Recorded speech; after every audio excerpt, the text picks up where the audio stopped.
എല്ലാവർക്കും നമസ്കാരം. ഇന്ന് വീഡിയോയിൽ സംസാരിക്കുന്നത് സൂര്യദേവന്റെ മന്ത്രം അല്ലെങ്കിൽ സൂര്യദേവ മന്ത്രം നമുക്ക് ജീവിതത്തിൽ ഏതെല്ലാം കാര്യങ്ങളിൽ എങ്ങനെയെല്ലാമാണ് ഉപകരിക്കുക എന്നുള്ള ഒരു വീഡിയോ ആണ് നമ്മളിന്ന് ചെയ്യുന്നത്. സൂര്യദേവന്റെ അനുഗ്രഹം ലഭിക്കാനായിട്ട് ആഗ്രഹിക്കാത്തവരായിട്ട് ആരും തന്നെ ഉണ്ടാവില്ല.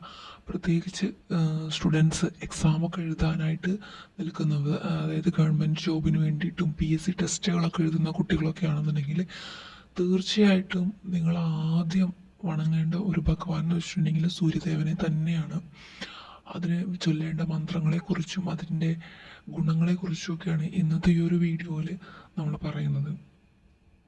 അപ്പോൾ സൂര്യദേവന്റെ മന്ത്രം ചൊല്ലുന്നത് വഴി നമുക്ക് ഭയങ്കര ശാന്ത സ്വരൂപനായിട്ടിരിക്കാനും ചുറ്റും പോസിറ്റീവ് എനർജിയും ശ്രദ്ധ കേന്ദ്രീകരിക്കാനും ഒക്കെ സാധിക്കുന്ന ഒരു മന്ത്രമാണ് സൂര്യദേവന്റെ മന്ത്രം. അതോടൊപ്പം തന്നെ ചൊല്ലുന്ന ആ ഒരു വ്യക്തിയുടെ ആരോഗ്യവും ക്ഷേമവും സമ്പത്തും ഒക്കെ വർദ്ധിപ്പിക്കാനും ഈ ഒരു സൂര്യദേവന് കഴിയും. നിർമ്മലമായ ഭക്തിയാണെന്നുണ്ടെങ്കിൽ ആ വ്യക്തി എന്തെല്ലാമാണോ ആഗ്രഹിക്കുന്നത് അതെല്ലാം ആ വ്യക്തിയിലേക്ക് ഇങ്ങനെ ആകർഷിച്ചുകൊണ്ടേയിരിക്കും. സമ്പത്തായാലും ആരോഗ്യമായാലും എന്തായാലും ആ വ്യക്തിയിലേക്ക് അത് ആകർഷിച്ചുകൊണ്ടേയിരിക്കും. ഇനി അതിരാവിലെ ആണ് ഈ ഒരു മന്ത്രം ജപിക്കേണ്ടത്.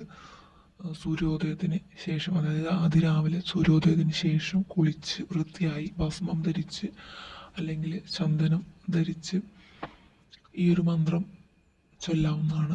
ഇത് ചൊല്ലുന്ന ആളുകളാണെങ്കിൽ സ്ഥിരമായിട്ട് അത് മനസ്സിൽ സൂക്ഷിക്കുന്നത് വളരെ നല്ലൊരു കാര്യമാണ്. ഏതൊരു കാര്യം ചെയ്യുമ്പോഴും അത് മനസ്സിൽ ഉരുവിട്ടുകൊണ്ടേയിരിക്കാം.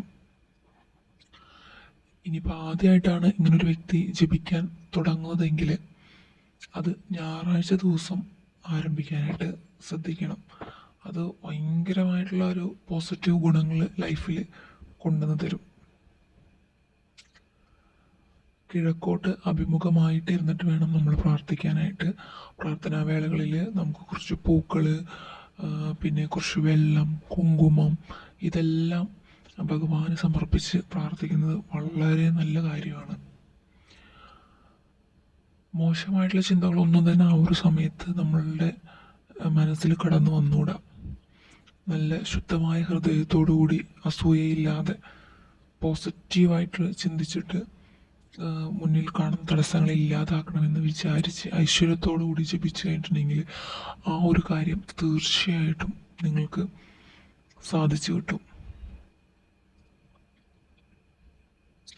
സൂര്യദേവനെ പ്രീതിപ്പെടുത്തുന്നത് വഴി എല്ലാ തരത്തിലുള്ള രോഗത്തിൽ നിന്നും മുക്തനായി നല്ല മാനസിക സന്തോഷവും ശാരീരിക സന്തോഷവും സമൃദ്ധിയും ഒക്കെ നേടാനായിട്ട് സാധിക്കും.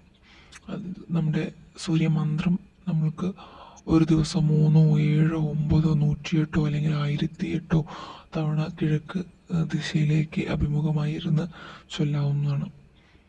മന്ത്രം ഇങ്ങനെയാണ് വരുന്നത്: നമ സൂര്യായ ശാന്തായ സർവരോഗ നിവാരണേ ആയുരാരോഗ്യമേശം ദേഹി ദേവം ജഗത്പതി.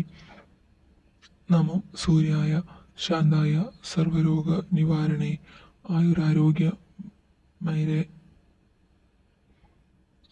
ആയുരാരോഗ്യമൈശ്വര്യം ദേഹി ദേവ ജഗത്പതി. സൂര്യദേവ, പ്രപഞ്ചത്തിൻ്റെ അധിപ, നീ എല്ലാ രോഗങ്ങളെയും അകറ്റുന്നവനാണ്. സമാധാനത്തിൻ്റെ ഉറവിടമാണങ്ങ്. അങ്ങേ ഞങ്ങൾ വണങ്ങുന്നു. ഈ ഒരു ഭക്തിക്ക്, ഈ ഭക്തി കൊണ്ട് പ്രാർത്ഥിക്കും ഞങ്ങളെ ദീർഘായുസ്സും ആയുസ്സും ആരോഗ്യം സമ്പത്തും നൽകി അനുഗ്രഹിക്കണം എന്നാണ് ഈ ഒരു പ്രാർത്ഥനയുടെ അർത്ഥം വരുന്നത്. അപ്പം ഇതാർക്കും ചൊല്ലാവുന്നതാണ്. കിഴക്ക് ദിശയിലേക്ക് തിരിഞ്ഞിരുന്ന് വേണം ചൊല്ലാനായിട്ട്. അതുപോലെ തന്നെ നമുക്ക് ജപിക്കാവുന്ന മന്ത്രങ്ങളാണ് സൂര്യ നമസ്കാര മന്ത്രം. അതും നമുക്ക് ആഗ്രഹിക്കുന്ന കാര്യത്തെ എത്തിച്ചു തരാനും നമ്മുടെ ആശയങ്ങളെ മറ്റുള്ളവർ വിലമതിക്കാനും ഒക്കെ ഉപകരിക്കുന്ന ഒരു മന്ത്രമാണ് സൂര്യ നമസ്കാര മന്ത്രം. സൂര്യബീജ മന്ത്രം,